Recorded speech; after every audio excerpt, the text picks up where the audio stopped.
Ladies, Chic and Pet Powers. Today's day two of my courageously, continuously, contently, and confidently plan for you ladies to pull yourself through these low seasons and know that even in these low seasons, you still have a voice, you still have power, you still got courage in there some way. See, here's the thing. I had to create a plan for myself. When I got out of homelessness, moved away, set myself free, started to realize that there was something going on in me from the domestic violence survivorship. Realizing I got to break myself away from that connection, getting my power back, facing the grief of my father, losing a 7-year relationship that wasn't for me, thinking that that was it for me, breaking free from that, setting myself free, working through the emotional blockages, create a plan for myself.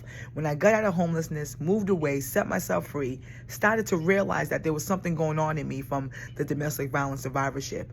Realizing I got to break myself away from that connection, getting my power back, facing the grief of my father, losing a 7-year relationship that wasn't for me, thinking that that was it for me, breaking free from that, setting myself free, working through the emotional blockages, the mental blockages, the spiritual blockages.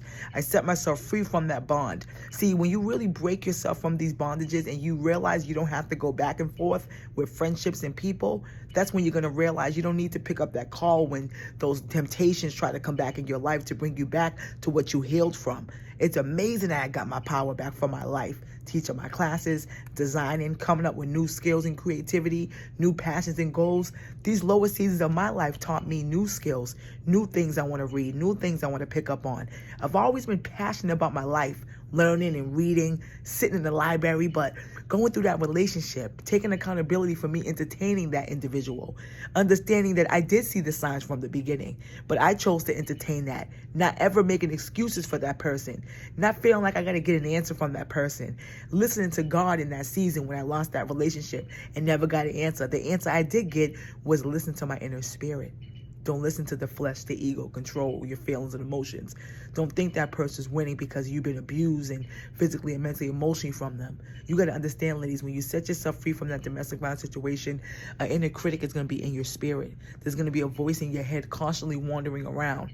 This is why in these seasons, I courageously had to show up. And yesterday I spoke about what area of yourself that you have to face courageously so you can set yourself free?